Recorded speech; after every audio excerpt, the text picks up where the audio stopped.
Vamos a continuar con la cenicienta de la enfermedad inflamatoria, que la tenemos ahí un poquito olvidada y que siempre viene bien porque es el día a día de nuestros pacientes.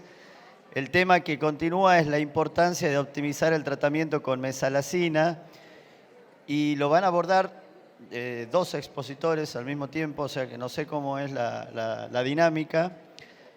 Nos acompaña el doctor Fernando Gomollón, el español más argentino o el argentino, porque como no figuró en la lista de speakers internacionales, él mismo se autotituló ya como argentino. Debe ser por la cantidad de veces que nos visitó y nos seguirá visitando. Y el presidente de PANCO, el doctor Beití, así que creo que con esas presentaciones basta y sobra.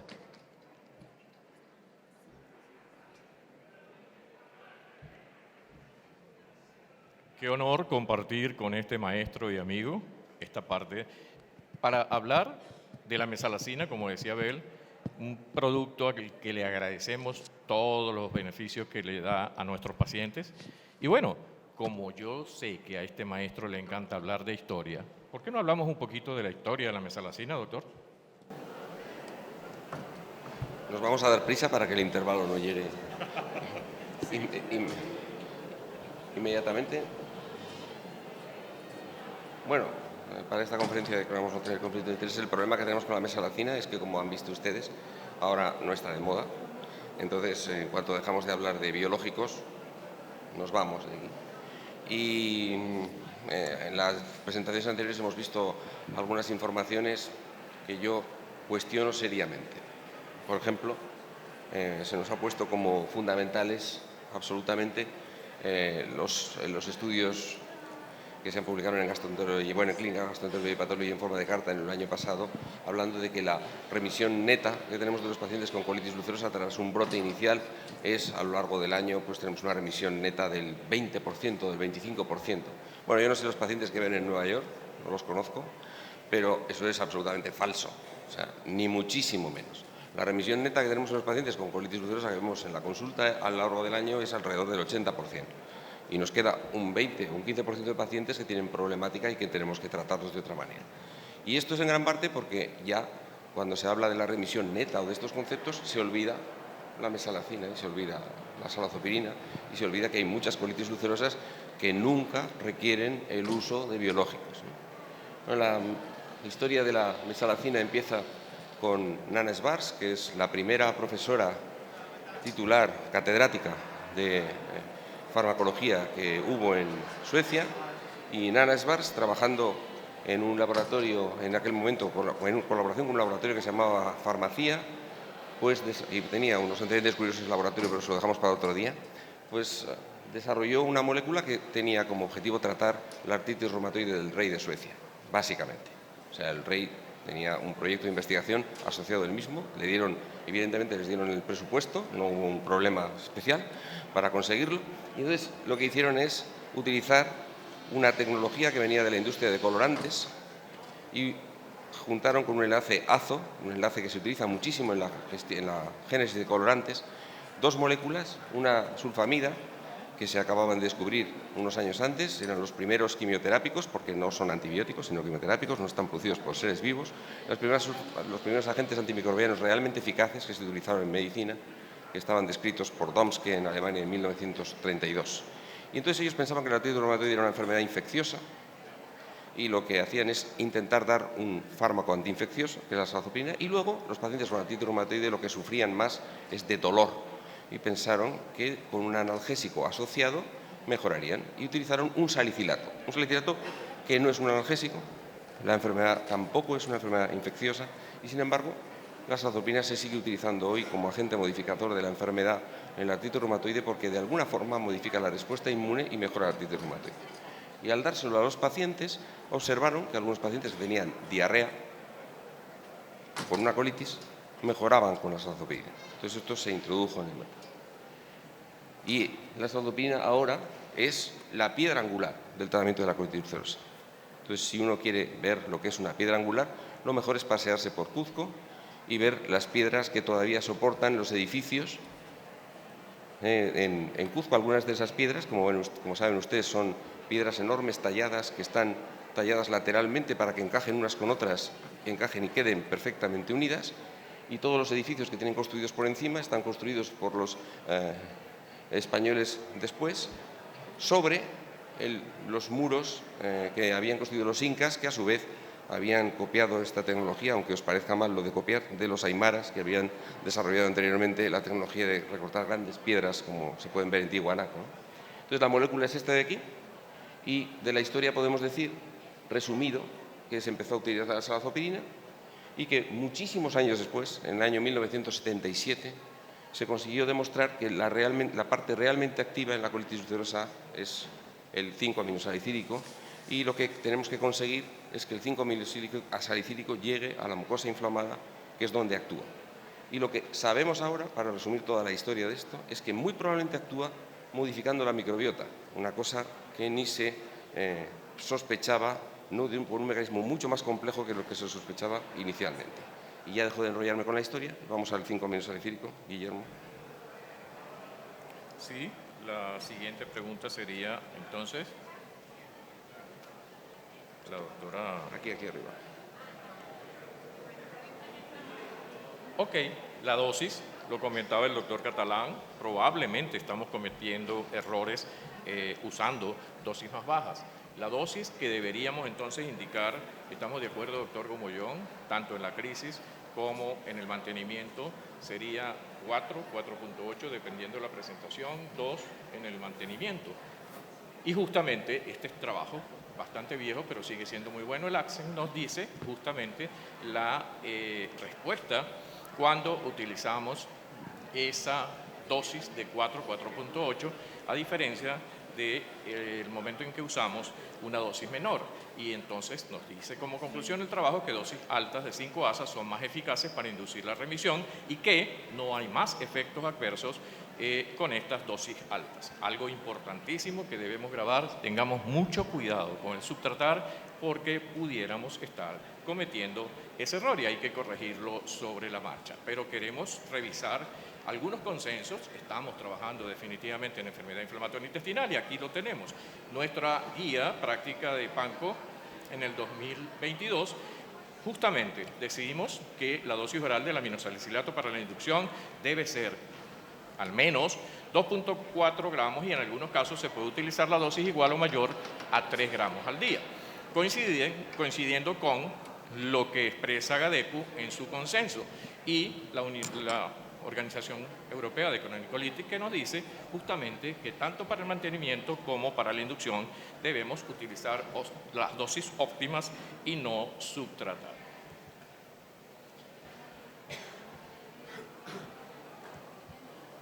Ok, doctor Gomollón, otro punto importante. Generalmente, cuando uno le dice al paciente, tómese 4 tabletas, 8 tabletas juntas, el paciente nos dice, 8 tabletas juntas. Sí, eso es lo que está reportado. Entonces, hagamos algo, una dosis, varias dosis al día. Vamos a hacer algo, vamos a utilizar este método y ayúdennos ustedes a participar y a responder esta pregunta. ¿Qué usan ustedes? ¿Una dosis única? ¿Una dosis o varias dosis al día? ¿Tendrá efectividad este procedimiento? ¿Quién nos ayuda?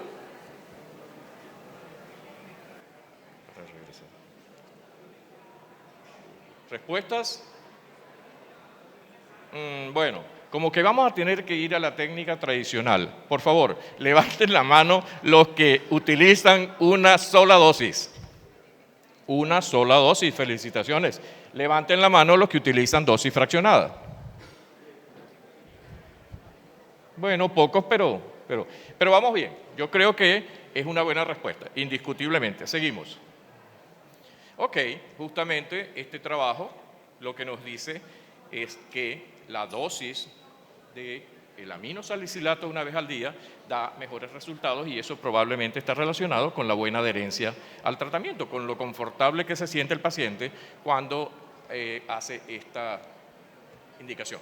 La dosis fraccionada de mesalazina oral no es más eficaz que la toma única en colitis ulcerosa. Y ahí está este trabajo publicado en el 2012 que nos dice nuevamente que esa dosis única es igual de eficaz y tiene una mayor adherencia a lo que habíamos mencionado. Si quiere continuar con lo que nos dice Cochrane, por favor, doctor. Bien, ya lo ha señalado Guillermo, y en realidad no hay ningún desacuerdo en esto en la sala porque simplemente sabemos que podemos utilizar una dosis única diaria y sabemos que la dosis única va a tener mejor adherencia, lo que no quiere decir que en un paciente determinado no nos parezca mejor para determinados pacientes el utilizar la dosis repartida. También, si volviéramos, he prometido no seguir con la historia, pero si volvemos al análisis histórico, acabo de mentirme a mí mismo, si volvemos al análisis histórico, la elección de la dosis inicial de mesalazina vino dada por lo que se utilizaba, lo que ocurría con la salazopirina, que era el vehículo que se utilizaba para conseguir que el 5-ASA llegara al colon. Y la salazopirina sí que tenías una limitación en la dosis que podías dar de golpe, porque si das una dosis muy alta de salazopirina tienes dolor de cabeza, malestar, náuseas, vómitos, etcétera, etcétera. Entonces lo que tenías que hacer es dividir la salazopirina en fracciones. Y cuando se decidió qué dosis de 5-ASA se calculó. Si la dosis máxima de salazopirina eficaz es 4 gramos, pues la dosis que corresponde de mesalazina será 2 gramos. Pero después hemos visto, con los años de experiencia, que la mesalazina no tiene la misma toxicidad que tenía la salazopirina, que se tolera mejor que la salazopirina y que hay dosis mayores de 2 gramos que son más eficaces para controlar la actividad. Entonces, mensajes, como ha señalado el doctor Beitia, tenemos que usar dosis que llamamos altas, que en realidad son las dosis eficaces de mesalazina, y que sí podemos, porque tenemos una forma galénica adecuada y el paciente lo tolera bien, sí lo debemos dar una dosis única diaria, y si, por lo que sea, el paciente, porque usamos pastillas de 500 miligramos y tenemos que dar repartidas y el paciente lo prefiere repartido, no pasa absolutamente nada, también lo puede tomar repartido.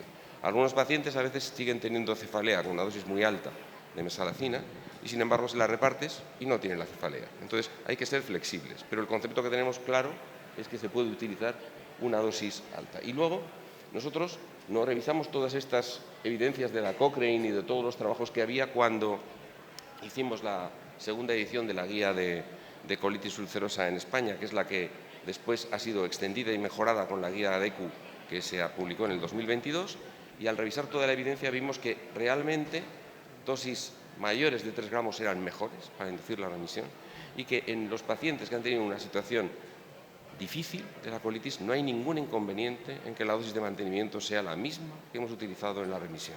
O sea que no tenemos por qué tener prisa en bajar la dosis a los pacientes para obtener una buena situación. Punto controversial, doctor Gomollón. Y en enfermedad de Crohn, particularmente, confieso, yo lo uso en enfermedad de Crohn colónica, no en enfermedad ileal. Se dice que no funciona, pero en la práctica, en el día a día, se está usando lo que comentaba en enfermedad colónica. ¿Será en las etapas precoces o en la etapa o en ese grupo de pacientes con enfermedad de bajo riesgo? Bueno, aquí volvemos a tener aquí un cierto conflicto. Estaría bien que tuviéramos dos mandos y así yo lucharía con Guillermo para atrás y para adelante con las diapositivas. Y no, que está bien así. No hemos puesto ninguna para ilustrarlo, pero si uno analiza esto desde la perspectiva de la medicina basada en la evidencia, pues la mesalazina no funciona en el Crohn.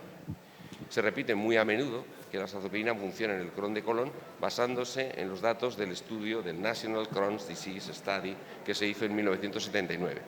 Pero en 1979 las endoscopias que se hacían eran pocas y chapuceras. Así es, malos tubos. Recordemos que la endoscopia se empezó a utilizar en los seres humanos con endoscopios flexibles, porque anteriormente se utilizaban endoscopios rígidos, y ya hay publicaciones de 1940 con preciosas ilustraciones de la sigmoidoscopia de la colitis ulcerosa, pero realmente su uso en la práctica real de forma estándar empezó en los años 70, al principio de los años 70. Y los colonoscopios que había entonces eran bastante malos, muchísimas veces se hacía solo sigmoidoscopia, y la diferenciación entre enfermedad de Crohn y colitis ulcerosa, que ahora vemos muy clara, se había establecido a principios de los años 60 y en muchas unidades todavía no estaba clara. Entonces, en el National Crohn's Disease Study nos tenemos que creer que los pacientes que decían en ese estudio que tenían Crohn de colon, tenían Crohn de colon, si ustedes se lo quieren creer. pero podrían ser colitis ulcerosas o Crohn. En segundo lugar, en ese estudio, la cita de que la azathioprina funciona se basa, vayan ustedes al estudio, profundicen, mírenlo y observarán que toda la información de que la azathioprina funciona en la enfermedad de Crohn se basa en 16 pacientes, de los cuales el seguimiento es pobre. Entonces, como parecía que había una tendencia que funcionara, dice, pues igual, y tenemos el concepto de que en el colon va a funcionar, pues funciona el Crohn de colon. ¿No es cierto? No hay datos sobre eso, no sabemos por qué es, pero lo cierto es que en cuanto es un ensayo controlado, la azathioprina en el Crohn no funciona. La mesalazina tampoco, y se ha intentado de todas las maneras, subiendo la dosis, cambiando la formulación galénica, qué sé yo, rezando al dios de la lluvia, 1000 cosas se han hecho para intentar conseguir demostrar que nuestro concepto previo de que funciona en el colon es así. Otra cosa es, para los colones leves, ¿qué tenemos para utilizar en los pacientes? Que funcione. Nada. Porque tenemos la disyuntiva de o le pongo infliximab o no le pongo nada. Entonces, lo que hacemos los médicos muchas veces es utilizar un fármaco que tiene pocos efectos adversos y que no trata al paciente, pero nos trata a nosotros, porque así pensamos que estamos haciendo algo. Y como somos muy autoflagelantes, como Martín, que se estaba flagelando hace un momento por una cosa que él pensaba que había hecho mal y seguramente no habrá hecho mal, los médicos tenemos esa virtud de flagelarnos. ¡Ay, qué he hecho mal, qué he hecho mal! Entonces, nos echamos la culpa de que estamos haciendo una cosa demasiado mala. Pues tampoco es malo que a un paciente con un Crohn de colon leve le demos mesalazina y observemos cómo va su evolución. Por eso no deberíamos criticar a nadie. Ahora, eso sí, ¿hay evidencia científica de que funcione? No. Entonces, si uno no lo usa, lo está haciendo bien. Si uno lo usa para tratar de mejorar a algún paciente, lo está haciendo bien también. Y en algunas ocasiones será una colitis que se parece más a una colitis ulcerosa y funcionará. Porque además esta división de Crohn y colon es absolutamente artificial. Y como ustedes saben, hay al menos 5 enfermedades distintas en el colon, en la enfermedad inflamatoria intestinal, y igual la división que usamos todos los días no es tan perfecta. No hay diapositiva, pero yo podría estar hablando 6 meses, entonces mejor pasamos a lo siguiente. Mejor respuesta, imposible. Punto importante, también lo decía el doctor Catalán, ¿estamos optimizando el tratamiento con mesalazina? ¿Estamos utilizando tópico y oral? Encuesta, sin QR. Levanten la mano los que utilizan las dos. Tópico y oral. Ok, levanten la mano los que utilizan solo vía oral. 1, solo vía oral. Poquitos. Bueno, entonces, ¿qué podemos decir al respecto? Porque esto es un tema bien importante.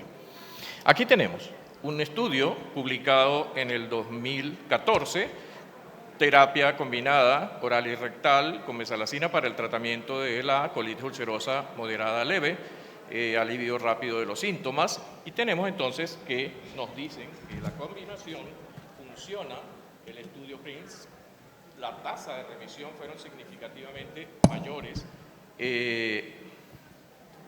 con el tratamiento combinado oral enema a las 8 semanas, 64 versus 43%, y pacientes con colitis extensa activa, leve a moderada, que reciben durante esas 8 semanas, vamos acá a tener el resultado de que la respuesta temprana y la mejoría mucosa se evaluó con el índice de Mayo, y la conclusión, como lo vemos acá, fue que el tratamiento combinado con mesalazina oral enema logró una tasa significativamente mayor de mejoría en el índice endoscópico. Conclusión, mejoría rápida de los síntomas y utilizando esta terapia combinada.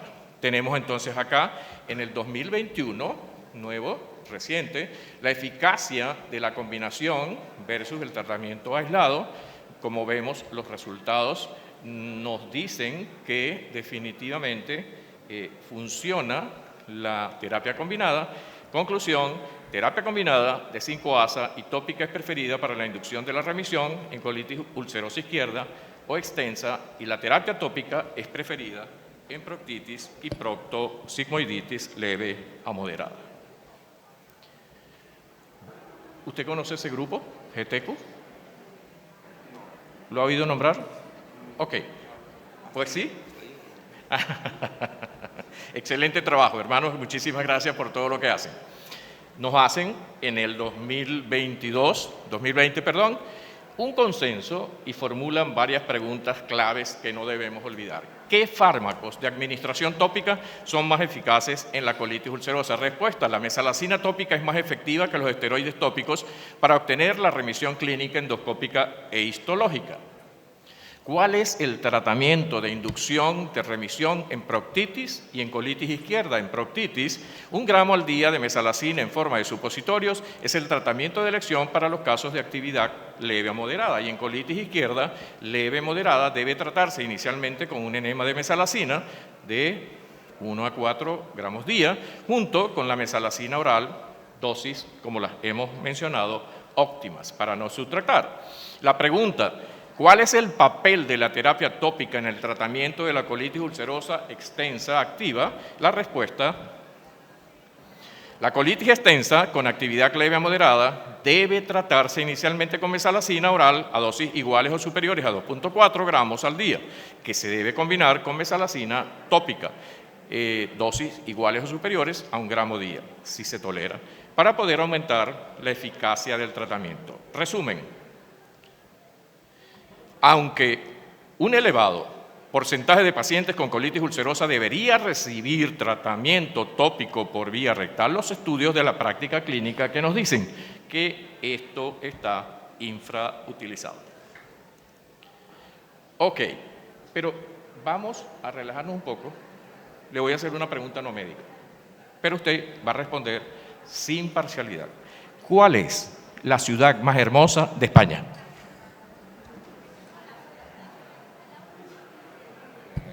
Es como preguntar cuál es la sinfonía mejor de Beethoven.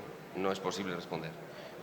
Ciudades hermosas, tenemos San Sebastián, Burgos, Santiago de Compostela, Salamanca, montones de ciudades. Valencia no está mal. Tenemos ciudades preciosas por todas partes. Es decir, que no se puede decir cuál es la mejor. No. Todos. No, y no he mencionado la mía. O sea, bueno, porque okay. Reconozco que no es de las más bonitas. Era muy bonita, pero hicimos la estupidez de hacer una guerra dentro de la ciudad y Zaragoza era conocida como la Florencia del norte de España por sus palacios y sus características, pero como los seres humanos hacemos a veces estas estupideces de destruir cosas, pues ahora no nos queda tanto de lo demás. Es bonita por otras cosas, pero no por la arquitectura, ¿no? ¿Y qué tal Salamanca? Bueno, Salamanca es una ciudad impresionante. Sí, definitivamente. Ok, seguimos con los puntos controversiales y vamos ahora a una aclaratoria que debemos dejar hoy para todos ustedes. Mesalazina, doctor Gomollón, ¿puede prevenir la aparición del cáncer colorectal en enfermedad inflamatoria intestinal? La pregunta, tal y como está formulada, que ponía, si fuéramos para atrás, pone aquí, puede. La respuesta es clara, sí, poder. Otra cosa es demostrar que lo hace o no. Entonces, cuando nosotros miramos si lo hace o no, pues haces una revisión sistemática y resulta que hay una tendencia en los estudios a demostrar que realmente la mesalazina podría ser un factor preventivo en la aparición de cáncer de colon en la colitis ulcerosa, pero que no es posible demostrarlo con estudios prospectivos porque no hay ningún ensayo clínico aleatorizado a largo plazo que lo demuestre y no se va a hacer ese ensayo. No se va a hacer en seres humanos porque un ensayo de 10-15 años de duración con una N muy grande que se requeriría sería muy costoso y no se va a hacer. O sea que no tenemos que responder de otra manera. Pero indirectamente sabemos una cosa muy clara. El factor esencial que nosotros podemos modificar... Uy, me he cargado el micrófono. El factor esencial que nosotros podemos modificar para disminuir el riesgo de cáncer de colon en la colitis ulcerosa es el grado de inflamación que hay en la mucosa del colon. Entonces, si ustedes controlan la inflamación con infliximab, disminuirá el riesgo de cáncer de colon. Si controlan la inflamación con upadacitinib, probablemente disminuirá el riesgo de cáncer de colon. Si controlan la inflamación con mesalazina, probablemente disminuirá el riesgo de cáncer de colon. Y me gusta mucho resumir esto en esta gráfica que hace referencia a un metaanálisis que realizó el grupo de la Princesa y que después se ha corroborado en otros estudios posteriores, que demuestra que en las últimas décadas la incidencia de cáncer de colon que vemos en la colitis ulcerosa ha disminuido rapidísimamente y de forma muy potente. Y si se fijan, la coincidencia de este descenso coincide con la curva de control que tenemos de la colitis porque usamos de forma rutinaria el tratamiento de mantenimiento. Y es mucho más importante el efecto de este que el efecto de la colonoscopia de vigilancia. Entonces, es evidente que si controlamos la inflamación, mejoraremos. ¿Que ustedes la controlan con mesalazina? Fantástico. ¿Que la controlan con otra cosa? Estupendo. Decir si tiene un efecto preventivo del cáncer de colon independiente debido a la molécula y a sus efectos, esto no lo podemos decir. Yo creo que probablemente no, pero no lo sabemos. Entonces, no podemos dar una respuesta, ¿no? Excelente. Vamos entonces a pasar, ya que está muy claro este punto, a la última pregunta.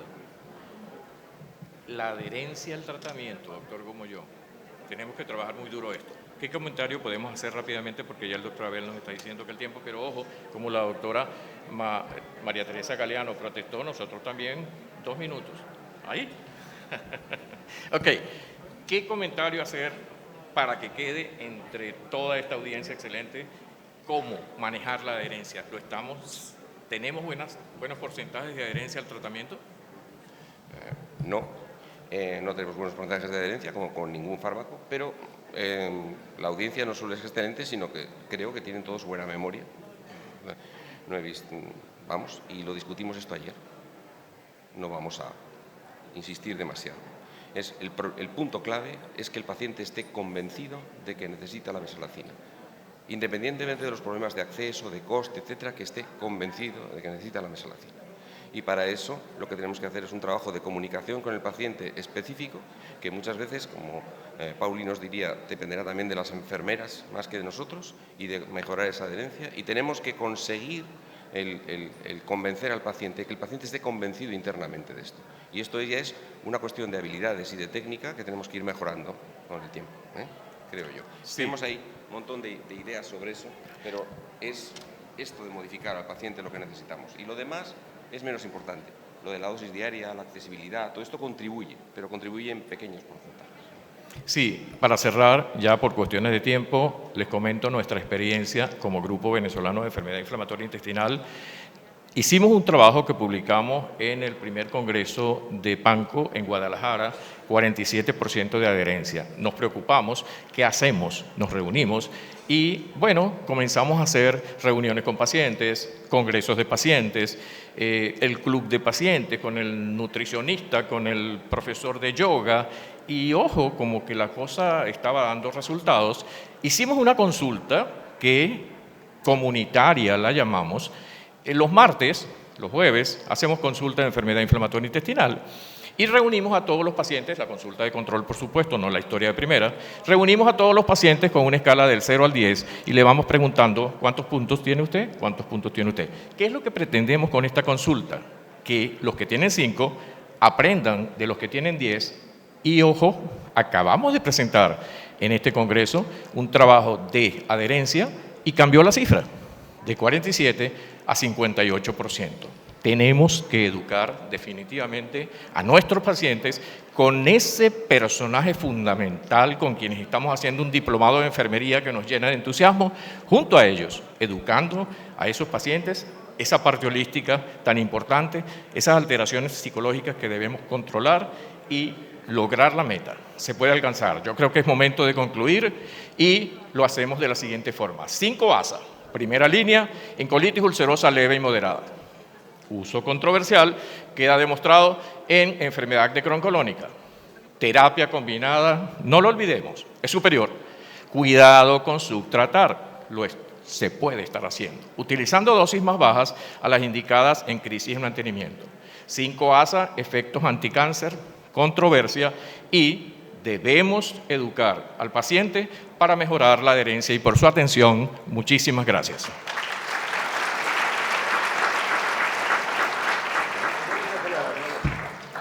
Bueno, los felicitamos por la ponencia y por los dotes artísticos, porque ahí hicieron como un acting los doctores. No sé si hay preguntas. Ahí hay una pregunta, hay otra. No, o sea, una pregunta, doctor, usted ya preguntó mucho en la anterior, así que no tiene preguntas ahora. Acá el doctor Toro, disculpe, pero... Allá. Yo para desafiarlo otra vez a Fernando, que anoche engranó cuando hablé de los europeos, ahora nuevamente Con la sulfasalacina sabíamos que con el enlace ASO nos asegurábamos de que llegara al colon porque las bacterias lo rompen en el colon. Con la mesalacina, ¿cómo haces para asegurarte que llega al colon o cómo podemos hacer, qué herramientas tenemos que saber para que es efectiva y llega donde tiene que llegar? Pues, en resumen, el producto farmacéutico correspondiente tiene que estar bien hecho y tiene que liberar la mesalacina donde debe, sea con regulación de pH o sea con regulación de lo que sea. Y efectivamente, muy probablemente, algunas de esas mesalacinas que han alcanzado el mercado en el mundo no lo hacen así. Entonces, efectivamente, un dato fundamental es que sea mesalacina con una formulación galénica eficaz. Y ya analizar qué es de eficaz o no depende de las autoridades reguladoras, y las autoridades reguladoras de cada país, pues a veces tienen pequeños problemas de conexiones cerebrales y no lo hacen del todo bien. Antes de la siguiente pregunta, el comité organizador me pidió, no sé por qué a mí, avisar o recordar que hoy a la noche es la fiesta del Congreso, disculpen los ponentes, que tienen que ir a recoger las entradas los que no lo tuvieran. Siguiente pregunta y última o penúltima. Sí, buenos días. Excelente la conferencia de ambos. Y para ambos la pregunta también. En el paciente que está con terapia con mesalacina de base y que amerita en transcurso de la enfermedad de la evolución agregar terapia biológica, ¿qué hacen con la mesalacina? Hay una serie de estudios retrospectivos que sugieren que cuando el paciente está en remisión con los agentes biológicos, sea cual sea, la mesalacina ya no es necesaria. Estos son estudios retrospectivos. No hay ningún estudio prospectivo que demuestre que al que le retiras la mesalacina va igual que al que no se la retiras. Entonces, todo depende. Si la mesalacina está siendo de fácil acceso, no representa un costo para el paciente y tal, yo soy partidario de, si la quito, quitarla despacio, descendiéndola y tal. De hecho, yo solo la retiro cuando el paciente me lo pide.